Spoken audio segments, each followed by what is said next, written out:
14वां बाब, यूहन्ना बपतिस्मा देने वाले का कत्ल। उस वक्त चौथाई मुल्क के हाकिम हेरोदिस ने यीशु की शोहरत सुनी और अपने खादिमों से कहा कि ये यूहन्ना बपतिस्मा देने वाला है, वो मुर्दों में से जी उठा है, इसलिए उससे ये मौजज़े जाहिर होते हैं। क्योंकि हेरोदिस ने अपने भाई फिलिपुस की बीवी हेरोदियास के सबब से यूहन्ना को पकड़कर बांधा और कैद खाने में डाल दिया था, क्योंकि यूहन्ना ने उससे कहा था कि इसका रखना तुझे रवा नहीं, और वो हर चंद उसे कत्ल करना चाहता था, मगर आम लोगों से डरता था क्योंकि वो उसे नबी जानते थे। लेकिन जब हेरोदिस की सालगिरह हुई तो हेरोदियास की बेटी ने महफिल में नाचकर हेरोदिस को खुश किया। इस पर उसने कसम खाकर उससे वादा किया कि जो कुछ तुम मांगेगी तुझे दूंगा।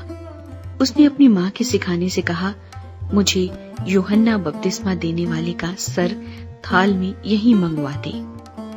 बादशाह गमगीन हुआ, मगर अपनी कस्मों और मेहमानों के सबब से उसने हुक्म दिया कि दे दिया जाए, और आदमी भेजकर कैद खाने में यूहन्ना का सर कटवा दिया, और उसका सर थाल में लाया गया और लड़की को दिया गया, और वो उसे अपनी माँ के पास ले गई। और उसके शागिर्दों ने आकर लाश उठा ली और उसे दफन कर दिया और जाकर यीशु को खबर दी। 5000 को खाना खिलाना। जब यीशु ने ये सुना तो वहां से कश्ती पर अलग किसी वीरान जगह को रवाना हुआ, और लोग ये सुनकर शहर शहर से पैदल उसके पीछे गए। उसने उतरकर बड़ी भीड़ देखी और उसे उन पर तरस आया, और उसने उनके बीमारों को अच्छा कर दिया। और जब शाम हुई तो शागिर्द उसके पास आकर कहने लगे कि जगह वीरान है और वक्त गुजर गया है, लोगों को रुखसत कर दे ताकि गांव में जाकर अपने लिए खाना मोल लें। यीशु ने उनसे कहा, इनका जाना जरूर नहीं, तुम ही इनको खाने को दो। उन्होंने उससे कहा कि यहाँ हमारे पास 5 रोटियों और 2 मछलियों के सिवा और कुछ नहीं। उसने कहा, वो यहाँ मेरे पास ले आओ, और उसने लोगों को घास पर बैठने का हुक्म दिया। फिर उसने वो 5 रोटियां और 2 मछलियां ली और आसमान की तरफ देखकर बरकत दी, और रोटियां तोड़कर शागिर्दों को दी, और शागिर्दों ने लोगों को, और सब खाकर सेर हो गए। और उन्होंने बचे हुए टुकड़ों से भरी हुई 12 टोकरियां उठाई, और खाने वाले औरतों और बच्चों के सिवा 5000 मर्द के करीब थे। यीशु मसीह का पानी पर चलना।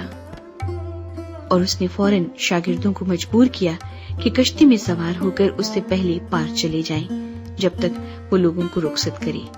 और लोगों को रुखसत करके तन्हा दुआ करने के लिए पहाड़ पर चढ़ गया। और जब शाम हुई तो वहां अकेला था, मगर कश्ती उस वक्त झील के बीच में थी और लहरों से डगमगा रही थी, क्योंकि हवा मुखालिफ थी। और वो रात के चौथे पहर झील पर चलता हुआ उनके पास आया। शागिर्द उसे झील पर चलते हुए देखकर घबरा गए और कहने लगे कि भूत है, और डरकर चिल्ला उठे। यीशु ने फौरन उनसे कहा, खातिर जमा रखो, मैं हूँ, डरो मत। पतरस ने उससे जवाब में कहा, ऐ खुदावंद, अगर तू है तो मुझे हुक्म दे के पानी पर चलकर तेरे पास आऊं। उसने कहा, आ। पतरस कश्ती से उतरकर यीशु के पास जाने के लिए पानी पर चलने लगा, मगर जब हवा देखी तो डर गया, और जब डूबने लगा तो चिल्लाकर कहा, ऐ खुदावंद, मुझे बचा।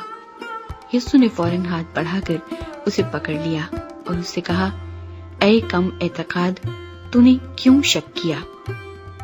और जब वो कश्ती पर चढ़ आए तो हवा थम गई, और जो कश्ती पर थे उन्होंने उसे सजदा करके कहा, यकीनन तू खुदा का बेटा है। गन्नेसरत में बीमारों को शिफा। वो पार जाकर गन्नेसरत के इलाके में पहुंचे, और वहां के लोगों ने उसे पहचान कर उस सारे गिरदोनवा में खबर भेजी और सब बीमारों को उसके पास लाए, और वो उसकी मिन्नत करने लगे कि उसकी पोशाक का किनारा ही छू ले, और जितनों ने छुआ वो अच्छे हो गए।